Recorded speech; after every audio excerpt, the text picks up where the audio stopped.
cooperate and work closely with the great tech companies that we have in the United States to make sure that we are working cooperatively, not opposing each other, so that we can keep our communities safe. But the greatest threat we face is ISIS. And we don't just face that threat overseas. As we learned towards the end of last year in San Bernardino, we face that threat right here. And we need to do everything we can to confront that threat right here. And that's why we need to make sure we impose what should be common sense gun safety measures to keep guns out of the hands of potential terrorists at home. Now, Congressman Knight has gone to Washington and voted no less than 10 times to allow suspected terrorists on the terrorism watch list to continue purchasing firearms. That's wrong. That keeps our communities less safe. It puts us at risk. And I will fight every day I am in Congress to make sure that no suspected terrorist in the United States is able to purchase weapons in our communities.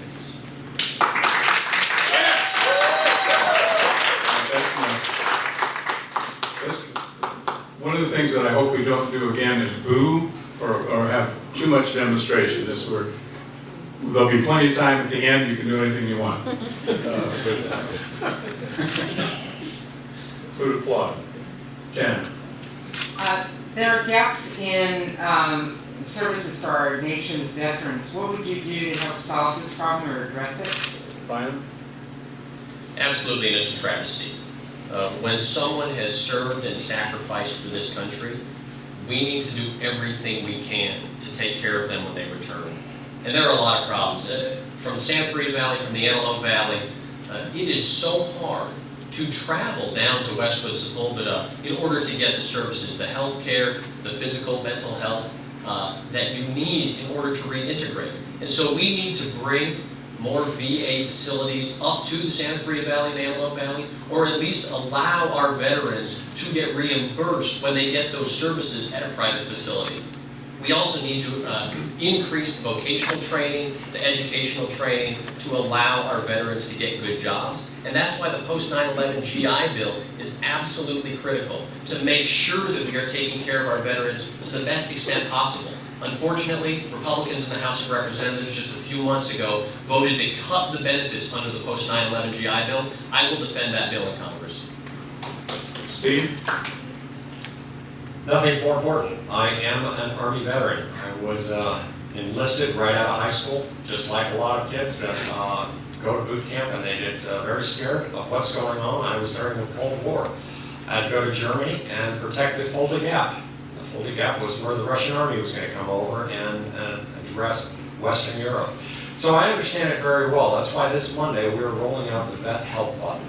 It's going to be on our website. I tell everyone to look at it, but especially vets, because I say within 2 minutes and no less or no more than 4 clicks, you are going to get to the information or the help that you need, whether it be school, medical, medals that you've never got. All of these things will be less than 2 minutes, less than 4 clicks. Because you all know if you're going to a veteran site right now, it's about 3 pages of reading, and you get down to the bottom and you find out, that's not what I wanted. You go to the next page of reading and the next page. My Veteran Help button, we are going to push this throughout Congress, and we're going to show everyone in Congress, this is the way to help veterans. Thank you. Boo. Thank you for your service, Congressman Knight. As a veteran myself, I also keenly understand the problems with the Veterans Administration.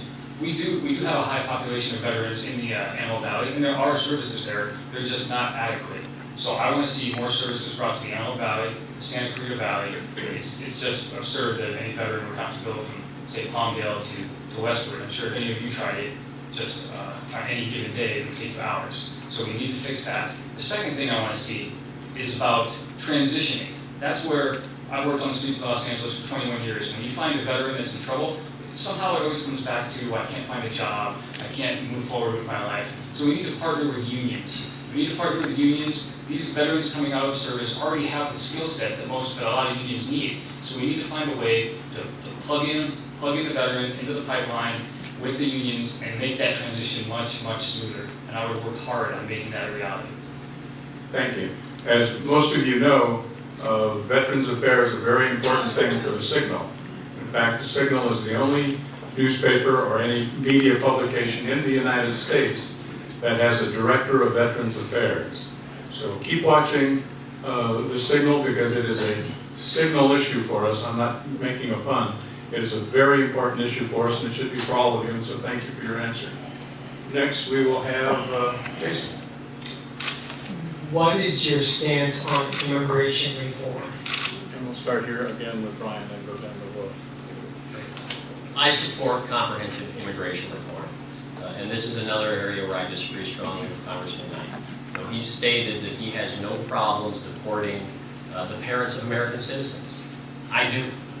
I will fight for families, and that's why we need to have comprehensive immigration reform. It's why we need to have a pathway to citizenship, so that we can bring 11 to 12 million people out of the shadows, take away the fear that they will be separated from their families, and allow them to participate fully in our economy, so that we can all move forward into the 21st century together. Steve? Hey, here's another area where experience helps. Experience counts. I'm married to a young lady from Chile, and she came over here legally, and we went through the whole process, including sleeping on the steps of the building down in LA 3 nights in a row with our blankets, and going through the process, and looking at attorneys that were taking over this process, because it's too hard. The only ones who understand it are the attorneys who are making $3,500 to $5,000 every pop on every person that goes through the process. So if we want real comprehensive immigration reform, then let's do that. But let's make it so that people understand how they can do it. It's got to be hard enough that it's going to discourage some people, but it's got to work so that everybody can do it if they put the effort into it. But right now, go down to LA and you're going to find about 100 attorneys down there that are charging $3,500 to every person that probably doesn't have $3,500 anywhere in their life to get into this country. It's Travis. Excuse me, are you saying to simplify the process? Absolutely simplify the process, absolutely. And if you make the process in such a way that you make it hard but doable, you will in essence make your own quota system. But right now, all we're looking at is the illegal operation instead of looking at the legal operation. And you can do that. You can do that with a legal operation. But right now, it's so convoluted, and it is such a program to get through. Like I say, there's only one set of people that is making any money and are glad to